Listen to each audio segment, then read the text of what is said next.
देखिए बच्चों, आज की क्लास में हम लोग UP board English medium physics के 10 मोस्ट इंपॉर्टेंट न्यूमेरिकल्स के विषय में पढ़ेंगे कि जो आपके एग्जाम के लिए मोस्ट एक्सपेक्टेड क्वेश्चन मेरे तरफ से हैं, या मुझे लग रहा है कि इस साल बोर्ड में ऐसे क्वेश्चन आ सकते हैं। टॉप 10 क्वेश्चन आपके लिए मैंने दिया है। ये जो आपके क्वेश्चन मैंने दिए हैं, ये प्रीवियस ईयर क्वेश्चन कुछ हैं और कुछ आपके मॉडल पेपर से उठा करके मैंने यहाँ लिखा हुआ है। तो इन क्वेश्चनों को आप एग्जाम सेंटर जाने से पहले अच्छी तरह से पढ़ लीजिएगा। ये आपके लिए फाइनल टचअप होगा एग्जाम से पहले। इस क्वेश्चनों को एक बार ट्राई जरूर कर लेना, क्योंकि इस तरह के मिलते जुलते या सेम यही क्वेश्चन आपको बोर्ड के पेपर में देखने को मिल सकते हैं। अब रही पहली बात, देखिए जो बच्चा इंग्लिश मीडियम यूपी बोर्ड का है तो वो सबसे पहले मेरे 7880960882 ये मेरा व्हाट्सएप नंबर है, इसमें ग्रुप बना हुआ है आपका, तो इसमें आप ऐड होंगे। इस ग्रुप में हम लोग आपको आपके स्टडी से रिलेटेड जो भी इंफॉर्मेशन होती है वो मैं प्रोवाइड कराता रहता हूँ समय समय पे। और इसके बाद इसी वीडियो के डिस्क्रिप्शन में आपको टेलीग्राम ग्रुप का भी लिंक मिल जाएगा, उसको भी ज्वाइन कर लीजिएगा। ठीक है भैया, अब हम चलते हैं आगे। देखिए, इसके पहले मैं आपको 2 लेक्चर बोर्ड के लिए क्वेश्चन आंसर का, शॉर्ट टाइप क्वेश्चन आंसर का अपलोड कर चुका हूँ, आप उनको देख लीजिए। और वो भी आप मेरे तरफ से वेरी मोस्ट इंपॉर्टेंट एक्सपेक्टेड क्वेश्चनों में से है।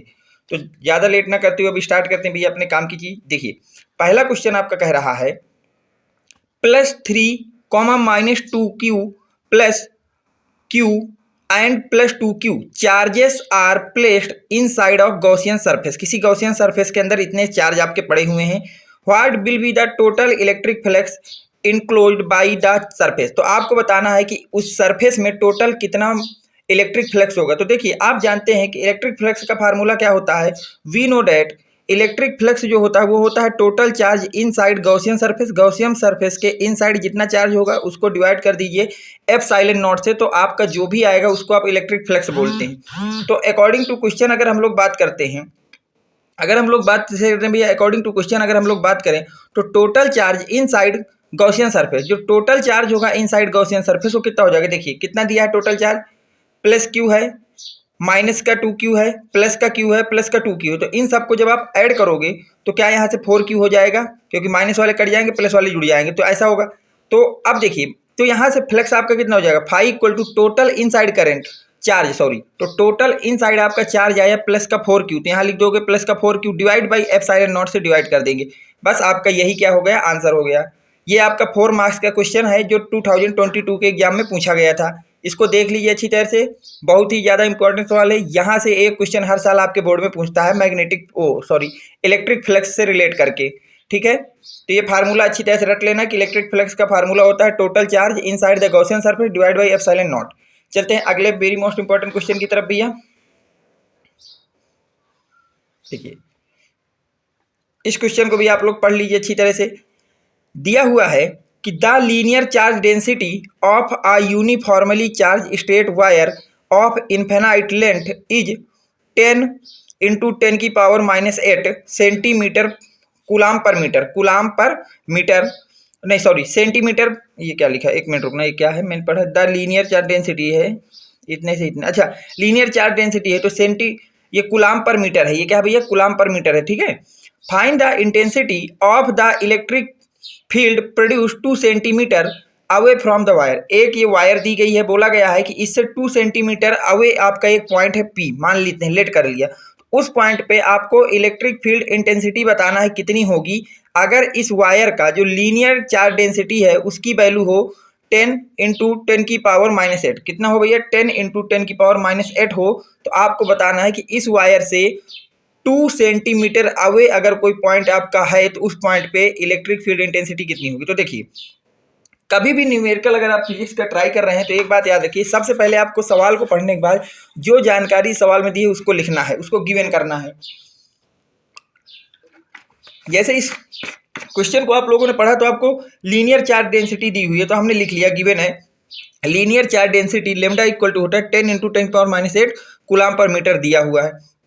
फिर हम ये जानते हैं इलेक्ट्रिक फील्ड इंटेंसिटी जो है वो कितनी होती है। इलेक्ट्रिक फील्ड इंटेंसिटी आपकी होती है 2k λ/r। कितना होता है, 2k λ/r, जहाँ पे लेमडा जो है वो किसको रिप्रेजेंट कर रहा है भैया, वो आपके लीनियर चार्ज डेंसिटी को बता रहा है। अब आप जानते हैं कि k की जो वैल्यू होती है किसकी भैया, के की, तो के की वैल्यू आपकी होती है 1/4πε0। के की कितना होता है भैया मान 1/4πε0। यहाँ पे आपने के की वैल्यू पुट कर दी तो 1/4πε0 आ गया।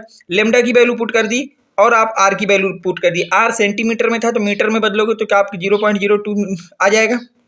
अब इसको सॉल्व करोगे तो यहाँ से आपका सॉल्व होकर 20 × 10⁻⁸ डिवाइड बाई 4πε0 इंटू 2 इंटू 10⁻⁻2 आ जाएगा। इसके बाद एक बात याद रखना कि 1/4πε0 की वैल्यू होती है 9 × 10⁹। इसकी वैल्यू कितनी होती है भैया 9 × 10⁹ होती है। तो जब आप 1/4πε0 की वैल्यू रखेंगे 9 × 10⁹ इंटू 20 × 10 डिवाइड बाई 20 × 10⁻⁻3, तो अब इसको सॉल्व करेंगे तो आपके पास इलेक्ट्रिक फील्ड इंटेंसिटी कितनी आ जाएगी 9 × 10⁴ न्यूटन पर कूलम। यही आपका क्या हो गया भैया आंसर हो गया। इस क्वेश्चन को भी देख लीजिए, वेरी मोस्ट इंपॉर्टेंट क्वेश्चन है। चलते हैं third very most important question की तरफ भैया। देखिए अगला क्वेश्चन आपसे कह रहा है the electric flux produce by a point charge. कोई इलेक्ट्रिक फ्लक्स को प्रोड्यूस कर रहा है एक point charge at a centre of a spherical Gaussian surface of radius 10 centimetre. यहाँ पे क्या लिखा भैया 10 centimetre and 1 × 10⁻³ newton metre square per coulomb. आपको बोला गया है इस सवाल में कि एक इलेक्ट्रिक फ्लक्स प्रोड्यूस कर रहा है एक पॉइंट चार्ज है, वो स्फेरिकल गॉसियन सरफेस है जिसके अंदर आपका कुछ चार्ज रखा है जो कि उस स्फेरिकल सरफेस की जो रेडियस है वो 10 सेंटीमीटर है और वो जो फ्लक्स प्रोड्यूस कर रहा है वो प्रोड्यूस कर रहा है कितना भैया 1 × 10⁻³ newton metre square per coulomb. तो आपसे सवाल में पूछा गया है how much flux will pass through the surface if the Gaussian radius is double. अगर मैं उस स्फेरिकल की रेडियस को डबल कर दूं तो आपके पास कितना फ्लक्स पास हो जाएगा ये पूछा है। देखिए जब आपके पास गॉसियन सरफेस की रेडियस होती है 10 सेंटीमीटर तो उसके पास फ्लक्स होता है 1 × 10⁻³ newton metre square per coulomb. तो पूछा है अगर मैं इस गॉसियन सरफेस की रेडियस को डबल कर दूं यानी कि 10 सेंटीमीटर को 20 सेंटीमीटर कर दूं तो उसमें कितना फ्लक्स आपका फ्लो होगा ये पूछा। तो आपको पहली बात पहले क्वेश्चन को देख लिया। अब देखिए आंसर इसका गिवन है इलेक्ट्रिक फ्लक्स दिया है कि वो 1 × 10⁻³ newton metre square per coulomb है। बोला गया है radius of spherical Gaussian surface initially कितना 10 सेंटीमीटर है, इसको अगर मीटर में बदलोगे तो 10 × 10⁻⁻2 मीटर। देखिए अब हम ये जानते हैं if radius of spherical Gaussian surface is double. सवाल में बोला गया है कि अगर आपने स्फेरिकल गॉसियन सरफेस की रेडियस को डबल कर दिया तो इलेक्ट्रिक फ्लक्स क्या होगा। तो then electric flux will not change. अगर आपने रेडियस को कम कर दिया ज़्यादा कर दिया इंक्रीज किया या डिक्रीज किया इससे कभी भी आपका इलेक्ट्रिक फ्लक्स चेंज नहीं होगा। क्यों नहीं चेंज होगा because electric flux only depend the charge enclose by the Gaussian surface. क्योंकि जो इलेक्ट्रिक फ्लक्स है वो केवल और केवल इस बात पे डिपेंड करता है कि इनक्लोज सरफेस के अंदर कितना चार्ज है। वहाँ क्यों चार्ज था तो रेडियस को इंक्रीज या डिक्रीज करने से चार्ज में तो कोई अंतर आएगा नहीं। तो अगर चार्ज नहीं चेंज तो आपका इलेक्ट्रिक फ्लक्स भी चेंज नहीं होगा। तो याद आपका इलेक्ट्रिक फ्लक्स होता है वो केवल और केवल इनसाइड जो आपका चार्ज होगा उस पर डिपेंड करेगा, रेडियस पे डिपेंड नहीं करता। उसको इंक्रीज या डिक्रीज करिए फ्लक्स में कोई चेंज नहीं होगा। पहला क्वेश्चन हो गया। दूसरा क्वेश्चन आपका इसी में पूछा है find the value of the point charge. Point charge की वैल्यू बताना है। तो देखिए हम जानते हैं the value of point charge Q = होता है वो फ्लक्स = होता है Q/ε0। तो अगर ये होता है तो क्या कल के दिन हम लोग Q = फ्लक्स इंटू ε0 लिख सकते हैं। अब वैल्यू फ्लक्स आपको क्वेश्चन में दिया था 1 × 10⁻³ माइनस का तो नहीं था भैया, हाँ प्लस का 3 था ओके। तो 1 × 10⁻³ इंटू ε0 की वैल्यू होती है 8 × 8.5 × 10⁻12 8.85 × 10⁻12 होती है। जब इसको सॉल्व करोगे तो यहाँ से Q की वैल्यू आ जाएगी 8.85 × 10⁻⁹ कूलम। तो ये भी आपका मोस्ट इंपॉर्टेंट क्वेश्चन हो गया। अब हम बात करते हैं fourth very most important question की इस चैप्टर के इस लेक्चर के। देखिए क्या कह रहा है the charges of 2 spheres are respectively 2 spheres हैं जिनके चार्ज आपको दिए गए हैं वो कितने हैं भैया 2 spheres are respectively. Charge sphere है जिसमें से पहले स्पेयर पे चार्ज है 2 × 10⁻⁷ कूलम्स एंड 3 × 10⁻⁷ कूलम आपके दूसरे स्पेयर पे है। Calculate the Coulombic force acting between those placed in air at a distance of 30 centimetre. तो आपको बताना है कि अगर इन दोनों स्पेरिकल चार्जेस को मैं 30 सेंटीमीटर की डिस्टेंस पे एयर में प्लेस्ड कर दूं एयर की प्रेजेंस में तो आपका उन दोनों के बीच में कितना कूलम्बिक फोर्स लगेगा। तो देखिए गिवन चार्ज Q1 = दिया है 2 × 10⁻⁷ coulomb and charge Q2 equal to दिया है 3 × 10⁻⁷ कूलम।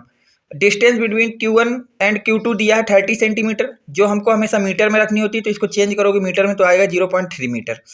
अब देखिए अकॉर्डिंग टू कूलम्बिक लॉ क्या जानते हो कि F जो होता है फोर्स दो चार्ज के बीच में वो कितना होता है 1/4πε0 Q1 Q2/r² होता है। अब यहाँ पे पुट द ऑल वैल्यू, यहाँ पे Q1 Q2 और R की वैल्यू आप पुट करिए, तो F equal to 1/4πε0 into Q1 की वैल्यू है 2 × 10⁻⁷ इंटू Q2 की वैल्यू है 3 × 10⁻⁷ डिवाइड बाई R का स्क्वायर है, तो R की वैल्यू है 0.3 मीटर, तो 0.3 मीटर का होल स्क्वायर कर दिया। अब जब इसको आगे सॉल्व करेंगे हम लोग, तो देखिए जब इसको आगे सॉल्व करेंगे तो एक मिनट दिया, देखिए यहाँ से तो जब आप इसको सॉल्व करेंगे तो 1/4πε0 की वैल्यू होती है 9 × 10⁹, तो मैंने लिख दिया 9 × 10⁹। अब इसको 3 को 2 से मल्टीप्लाई कर दोगे तो आ जाएगा 6, तो यहाँ लिख दिया 6। 10⁻⁷ × 10⁻⁷ को जब मल्टीप्लाई में है तो ये ऐड हो जाएंगी पावर, तो ये हो जाएगा 10⁻14 डिवाइड बाई 0.3 का होल स्क्वायर खोलोगे तो आ जाएगा 9 × 10⁻²। ठीक, अब आगे क्या होगा देखिए, 9 को 6 से मल्टीप्लाई करेंगे, नहीं इस 9 को इस 9 से नीचे वाले काट दीजिए तो ऊपर बचेगा 6, तो 6 इंटू इस 10 की पावर प्लस का 9 है, ये 10 की पावर माइनस का 14 है, तो इन दोनों को जब आप जोड़ोगे तो आएगा 10 की पावर माइनस का 5 डिवाइड बाई नीचे का जो 10 की पावर -2 उसको नीचे ही रखेंगे। अब आगे क्या होगा, 10 की पावर -2 ऊपर जाएगा तो प्लस का 10 की पावर 2 हो जाएगा, और ये माइनस का 5 है, तो जब इससे सब्ट्रैक्ट होगा तो कितना बचेगा 10 की पावर -3, तो फाइनल आपके पास फोर्स कितना आ जाएगा भैया 6 × 10 की पावर -3 न्यूटन। तो the Coulombic force acting between those charge particle is 6 × 10 की पावर -3 न्यूटन। ठीक है, अगला देखिए, अब अगले क्वेश्चन की बात करते हैं। अगर आपको ये क्वेश्चन पसंद आ रहे हो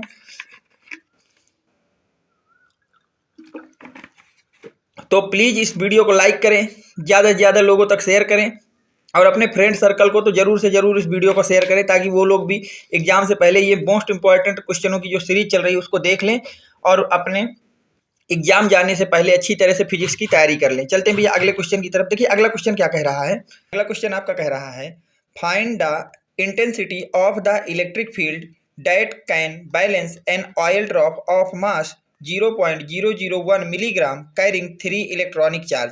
बोला गया है कि आप इलेक्ट्रिक फील्ड इंटेंसिटी बता दीजिए कितनी हो कि वो जो है एक ऑयल ड्राफ्ट जिसका मास आपका 0.001 मिलीग्राम है उसको ऊपर चार्ज 3 कूलम्बिक है, कैसा है वो 3 इलेक्ट्रॉनिक चार्ज है, तो उसको बैलेंस रखना। बैलेंस का मतलब होता है कि वो जहाँ पे है वहीं पे रहे, ना तो वो अप साइड को ट्रेवल करे ना ही वो डाउन साइड को ट्रेवल करे। तो देखिए मैंने पहले बताया कि जो भी आपको फिजिक्स का सवाल करने से पहला सबसे पहला स्टेप होता है कि जो भी दिया है आपको उसको नोट डाउन करना है। तो देखिए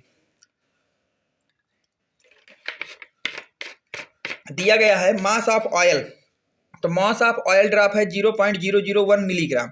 हमेशा मास को केजी में रखते हैं, किस में रखते हैं भैया केजी में, तो मिलीग्राम को ग्राम में बदलने के लिए 10 की पावर -3 से मल्टीप्लाई करते हैं, तो जब आप करोगे तो 1.001 इंटू 10 की पावर -3 ग्राम हो जाएगा। ग्राम को किलोग्राम में बदलने के लिए 10 की पावर -3 का मल्टीप्लाई, और इसको फिर इससे मल्टीप्लाई करोगे तो टोटल जो है ये आ जाएगा 10 की पावर -9 किलोग्राम।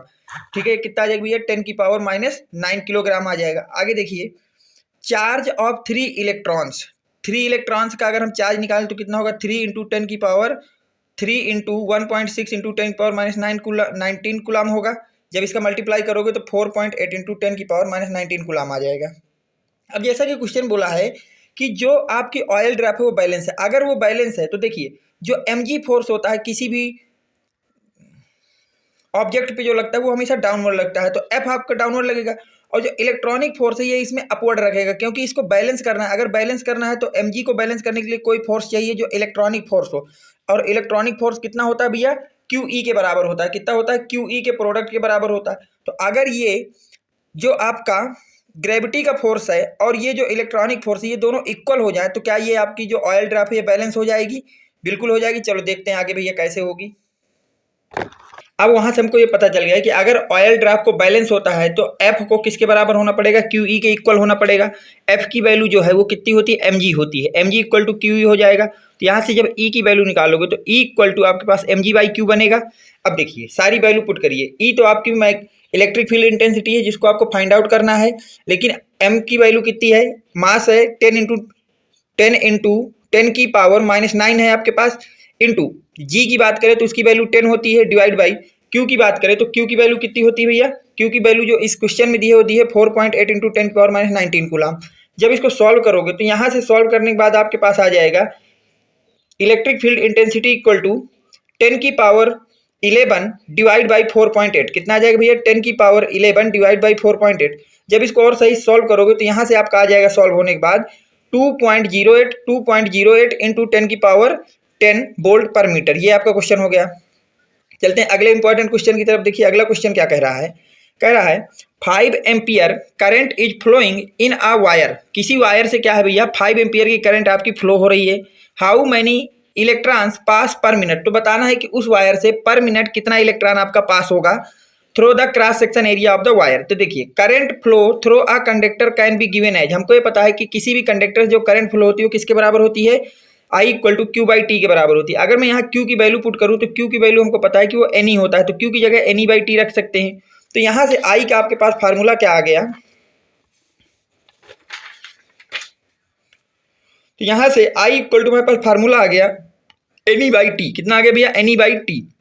अब सारी वैल्यू पुट करते हैं, put the all values. Current आपको दी गई 5 एम्पियर तो यहाँ रख दिया 5, नंबर ऑफ इलेक्ट्रॉन पूछे हैं तो यहाँ n रख दिया, E की वैल्यू हमको पता है 1.6 इंटू 10 की पावर -19 कूलाम होती है, ये रख दिया, डिवाइड बाई टाइम बोला 1 मिनट, 1 मिनट का मतलब 60 सेकंड, तो यहाँ 60 रख दिया। अब इसको जब आप सॉल्व कर लेंगे सही से, देखिए ये पूरा सॉल्यूशन है, अब ये तो मैं नहीं बताऊंगा कैसे सॉल्व किया, आप इसको सॉल्व करेंगे जब फाइनली पहुंचेंगे तो वहां पे नंबर ऑफ इलेक्ट्रॉन की जो काउंटिंग है वो कितने आएगी 1.875 इंटू 10 की पावर 21 आ जाएगा। कितना आ जाएगा भैया 1.875 इंटू 10 की पावर 21। ठीक है, तो यहाँ से आपको पता चल गया कि अगर किसी करंट कैरिंग कंडक्टर में या वायर में 5 एम्पियर की करंट 1 मिनट के लिए फ्लो कराई जाए तो उसमें टोटल नंबर ऑफ इलेक्ट्रॉन कितने ट्रेवल कर चुके होंगे भैया 1.875 इंटू 10 पावर 21 इलेक्ट्रॉन वहाँ पे फ्लो हो चुके होंगे 1 मिनट में। चलते हैं अगले वेरी मोस्ट इंपॉर्टेंट क्वेश्चन की तरफ भैया। अगर आपको वीडियो पसंद आ रहा है तो इसको प्लीज ज़्यादा से ज़्यादा लोगों तक शेयर करें और वीडियो को लाइक और कमेंट तो जरूर से जरूर करें। आपको जैसा भी इस वीडियो में रिस्पांस मिल रहा है, अच्छा लग रहा है, तो वैसा जैसा भी है, जब तक आप मुझे बताएंगे नहीं कि आपको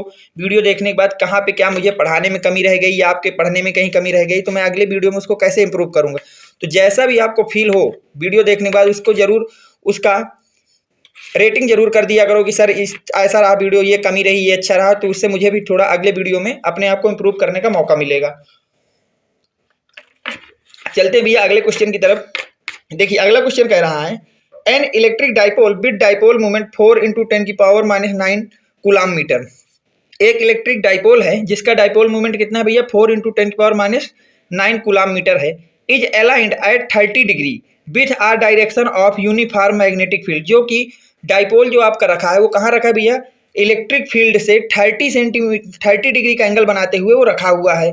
ठीक है, और जो इलेक्ट्रिक फील्ड का मैग्नीट्यूड है वो दिया है 5 इंटू 10 की पावर 4 न्यूटन पर कूलाम।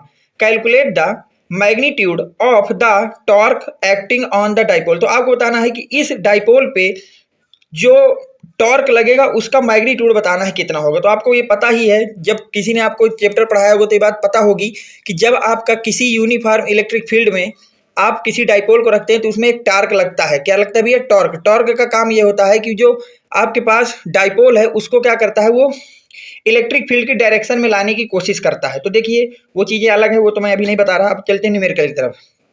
पहला काम जो दिया है उसको नोट करना है। तो दिया ये है कि इलेक्ट्रिक डाइपोल मूवमेंट जिसको पी या म्यू से रिप्रेजेंट करते हैं वो है 4 इंटू 10 की पावर -9 कूलाम मीटर। ठीक है, फिर दिया है angle made of dipole movement से और यूनिफॉर्म मैग्नेटिक फील्ड के बीच का जो एंगल है वो कितना है 30 डिग्री है, तो लिख दिया है 30 डिग्री एंगल मेड बाई, ये पी क्या बता रहा है भैया, डाइपोल मूवमेंट को बता रहा है कि डाइपोल मूवमेंट यानी कि जो इलेक्ट्रिक डाइपोल है और यूनिफॉर्म मैग्नेट इलेक्ट्रिक फील्ड है इनके बीच का एंगल कितना है 30 डिग्री है।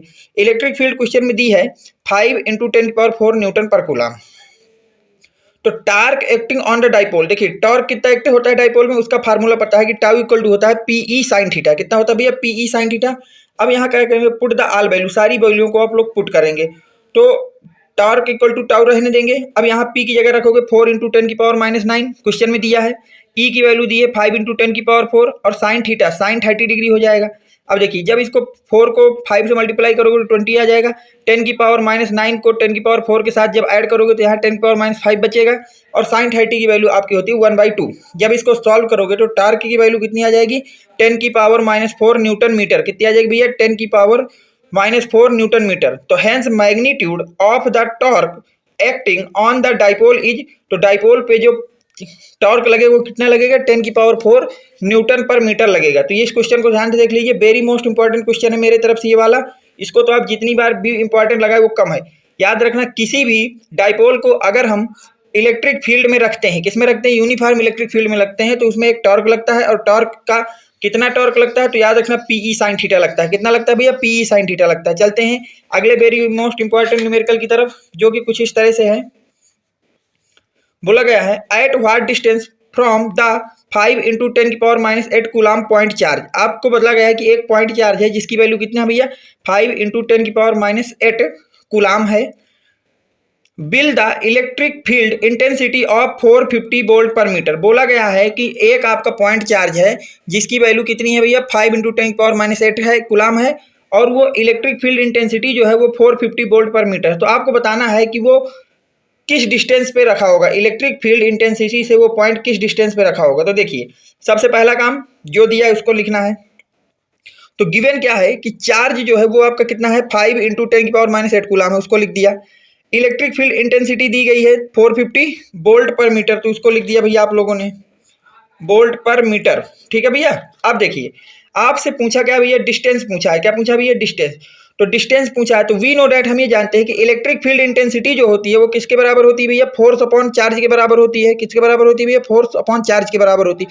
तो E = F/Q हो जाएगा कि नहीं हो जाएगा, बिल्कुल हो जाएगा। अब देखिए E की वैल्यू F की वैल्यू हमको पता है कितना होती है 1/4πε0 Q1 Q2/r² होती है। तो यहाँ जब सारी वैल्यू रखोगे तो E का फार्मूला निकलेगा, जब F की वैल्यू यहाँ पुट करोगे वो निकलेगा 1/4πε0 Q/r³। क्या निकलेगा भैया E = 1/4πε0 Q/r³ निकलेगा। अब यहाँ सारी वैल्यू अगर पुट करोगे तो आपको ये बात पता है कि 1/4πε0 की वैल्यू होती है 9 × 10⁹ कितनी होती है 9 × 10⁹ होती है इंटू Q की वैल्यू जो आपको क्वेश्चन दी है 5 × 10⁻³ है, यहाँ रख दिया। r³ को r³ अभी रहने दो, यहाँ तक लिख लिया। अब देखिए आगे क्या करें, ये जो r³ है इसको इस तरफ ले चलते हैं और E को इधर ले आते हैं। तो क्या कल के दिन ऐसा बनेगा और 9 से 5 का मल्टीप्लाई करोगे तो ये 45 और 10⁹ में 10⁻⁸ को सब्ट्रैक्ट करोगे तो बचेगा 10। तो अब यहाँ से दिया है put the value of E। अगर आप E की वैल्यू पुट करोगे तो r³ = 450/450 आ जाएगा। 450 से 450 कट जाएगा तो r³ = आपका यहाँ से 1 आ जाएगा। कितना आ जाएगा 1, और 1 का जो क्यूब रूट होता है वो कितना होता है 1। तो यहाँ से डिस्टेंस आ गई 1 मीटर की। जो पॉइंट चार्ज आपका बताया गया है जिसका वैल्यू 5 × 10⁸ है वो जो है इलेक्ट्रिक फील्ड इंटेंसिटी से कितनी दूर होगा भैया, तो उसकी डिस्टेंस होगी 1 मीटर। वो जो है इलेक्ट्रिक फील्ड से कितनी दूर पे रखा है 1 मीटर पे। ये हो गया। चलते हैं भैया अगले next very most important question की तरफ। इसको भी आप बहुत ही ज्यादा वेरी मोस्ट इंपॉर्टेंट क्वेश्चन मेरे तरफ से कर लीजिए भैया। इस क्वेश्चन को आप पढ़िए क्या बोल रहा है। A force of 80 Newton is working between 2 point charges. बोला गया है a force of 80 Newton is working between 2 point charges. 2 point charge हैं जिनके बीच में 80 न्यूटन का फोर्स लग रहा है। Placed at a distance in air. कहाँ पे रखे हुए भैया एयर पे रखे हुए हैं। When these charges are placed at the same distance. अगर इन्हीं चार्जेस को उतनी ही डिस्टेंस पे रख दिया जाए कहाँ पे in the dielectric medium. अब उनको एयर में रख के डाई इलेक्ट्रिक मीडियम में रख दिया जाए तो then the force become 8 newton. तो जो फोर्स है वो आपका कितना हो जाता है भैया 8 न्यूटन हो जाता है। तो बोला गया है find the dielectric constant for the medium. तो आपको डाई इलेक्ट्रिक कांस्टेंट बताना है मीडियम का। तो देखिए इसमें केस नंबर 1 की बात करते हैं। तो पहला केस ये बोला है कि दोनों के दोनों जो आपके चार्ज हैं उनको उसने कहाँ पे रखा भैया एयर में रखा है। तो अगर रखा है तो if both charges place in air, अगर दोनों चार्ज हमारे एयर में प्लेस्ड हैं तो उनके बीच में जो फोर्स लगेगा वो कितना लगेगा F = 1/4πε0 Q1 Q2/r² लगेगा। अब बोला है कि इस कंडीशन पे जब वो दोनों के दोनों चार्ज एयर में होते हैं तो उन पे जो फोर्स है वो लगता है 80 न्यूटन। तो F = 80 न्यूटन = 1/4πε0 Q1 Q2/r² हो जाएगा कि नहीं हो जाएगा। इक्वेशन नंबर 1, क्योंकि बोला है कि वो किसी डिस्टेंस पे है तो वो डिस्टेंस मैंने मान लिया r ही है। ठीक है। आगे चलते हैं। दूसरे में बोला है कि अब इन्हीं चार्जेस को उतनी ही डिस्टेंस जो आर आपने पहले मान ली उतनी ही डिस्टेंस पर रखिए, पर अब इनको एयर में न रख करके डाई इलेक्ट्रिक मीडियम में रखिए। तो if both charges placed in dielectric medium then, अगर दोनों चार्जों को डाई इलेक्ट्रिक मीडियम में रखा है तो उनके बीच का मैंने मान लिया फोर्स जो है वो एफ डैश है। वो फोर्स कितना है भैया, एफ डैश है। अब आपको पता है कि एफ डैश है तो यहाँ क्या होगा 1/4 pi epsilon not. Epsilon not तब आता है जब आपका एयर की परमिटिविटी लेते हैं। अब यहाँ मीडियम की परमिटिविटी लेंगे तो यहाँ पे एप्सिलॉन नॉट की जगह ई आर आ जाएगा। क्या आ जाएगा, एप्सिलॉन नॉट आर आ जाएगा, एप्सिलॉन आर आ जाएगा। यहाँ पे क्या आ जाएगा भैया, एप्सिलॉन आर आ जाएगा। बाकी यहाँ Q1 Q2 बाई आर की स्क्वायर सेम ही रहेगा। याद रखना यहाँ एप्सिलॉन नॉट तब लिखते हैं जब एयर की बात होती है। अगर आपकी किसी मीडियम की बात है तो यहाँ एप्सिलॉन नॉट ना लिख करके लिखेंगे, एप्सिलॉन आर लिखेंगे। अब आपको ये पता होना कि जो एप्सिलॉन नॉट है वो एप्सिलॉन आर डिवाइड बाई के बराबर होता है। एप्सिलॉन नॉट किसके बराबर होता है, एप्सिलॉन आर डिवाइड बाई के बराबर होता है। तो अगर यहाँ पे एप्सिलॉन आर की वैल्यू पुट करो तो क्या एप्सिलॉन आर की वैल्यू एप्सिलॉन नॉट इंटू के होगी। तो यहाँ पे मैंने ये पुट कर दी और बोला है कि इस केस में जो फोर्स है वो 8 न्यूटन है, तो यहाँ फोर्स रख दिया 8 न्यूटन।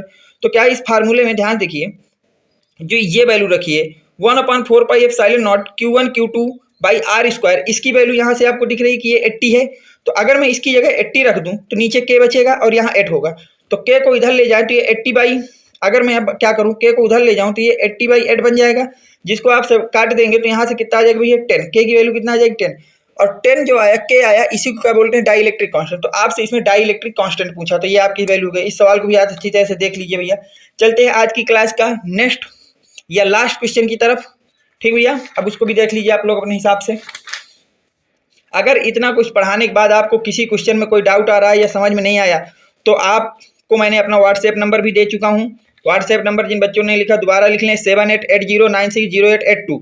उसमें आप ग्रुप में डाल देंगे। किसी बच्चे को अगर आ रहा होगा तो बता देगा, नहीं तो मैं उसका सोल्यूशन मैं खुद दोबारा आपको अगले वीडियो में कवर करा दूंगा। अगर किसी भी वीडियो में किसी भी सवाल में किसी भी तरह का कोई भी आपको प्रॉब्लम आता है किसी भी थ्योरी को पढ़ते समय या कोई भी चीज़ मैंने बताई और आपके समझ में आए तो आप उसको तुरंत मुझको इन्फॉर्म करा करिए। कहाँ से, वाया व्हाट्सएप या फिर वाया टेलीग्राम। आपको मैंने दोनों ग्रुप अपने दे चुके हैं, वहाँ से तुरंत मुझे इन्फॉर्म करिए ताकि मैं अगले वीडियो में आपकी समस्या को दूर कर। क्लास के लास्ट क्वेश्चन को देखते हैं जो कि दिया गया है। In hydrogen spectrum find the wavelength of the second line of Balmer series in term of Rydberg constant. आपको बताना है कि हाइड्रोजन स्पेक्ट्रम जो है उसके लिए वेवलेंथ बतानी है किसकी भी है, बाल्मर सीरीज के सेकंड लाइन की। जो बाल्मर सीरीज है उसकी सेकंड लाइन की वेवलेंथ बताना है और आपको जो रेडबर्ग कांस्टेंट है उसको कांस्टेंट मानना है। ठीक है भैया, अब देखिए उसको आर मान के चलना है। तो हम जानते हैं the Rydberg formula for the spectrum of hydrogen atom. जो हाइड्रोजन एटम का स्पेक्ट्रम होता है उसके लिए रेडबर्ग फार्मूला क्या कहता है कि 1/λ इक्वल टू होता है आर ब्रैकेट के अंदर 1/n1 का होल स्क्वायर माइनस 1/n2 का होल स्क्वायर। अब बोला गया है फॉर द बाल्मर सीरीज, अगर सीरीज बाल्मर है तो n1 की वैल्यू अपने आप 2 हो गई। बाल्मर के लिए n1 की वैल्यू कितनी होती है भैया, 2 होती है। और बोला है सेकंड सीरीज, सेकंड का मतलब हो गया आपके पास बाल्मर में सेकंड सीरीज का मतलब हो गया कि n2 जो है 4 हो जाएगा। n2 कितना हो जाएगा भैया, 4 हो जाएगा। अगर n1 आपका 2 हो गया, n2 4 हो गया तो यहाँ जब वैल्यू पुट करोगे 1/λ इक्वल टू आर ब्रैकेट में 1/2 का होल स्क्वायर n1 का होल स्क्वायर माइनस 1/4 का होल स्क्वायर, क्योंकि यहाँ n2 का होल स्क्वायर लिखना है। ठीक भैया, इतना करोगे। अब जब सॉल्व करोगे तो 1/λ इक्वल टू आर 4 माइनस 1/16 होगा। जब इसको आपको इसका स्क्वायर खोलोगे और एलसीएम लोगे तो ये आएगा। अब देखिए जब इसको सॉल्व करोगे तो 4 में 1 जाएगा तो यहाँ से 3r/16 बचेगा। तो अगर इसको क्या करिए पलटेंगे तो λ इक्वल टू 16/3r मिलेगा कि नहीं मिलेगा। तो ये आपका आंसर हो गया कि जो आपका बताना था कि हाइड्रोजन में बाल्मर सीरीज को सेकंड लाइन की वेवलेंथ बताना था रेडबर्ग कांस्टेंट के टर्म में। तो वेवलेंथ आ गई λ कितना भैया 16/3r के बराबर होगा। तो ये आज की सीरीज के आपको वेरी मोस्ट इंपॉर्टेंट मेरे तरफ से 10 क्वेश्चन रहे हैं। बाकी क्वेश्चन मैं आपको अगले वीडियो में प्रोवाइड कराऊंगा। अगर वीडियो पसंद आया होगा तो इसको लाइक करें, चैनल को सब्सक्राइब करें, ज़्यादा से ज़्यादा लोगों तक शेयर करें। Thanks for watching, next video coming soon.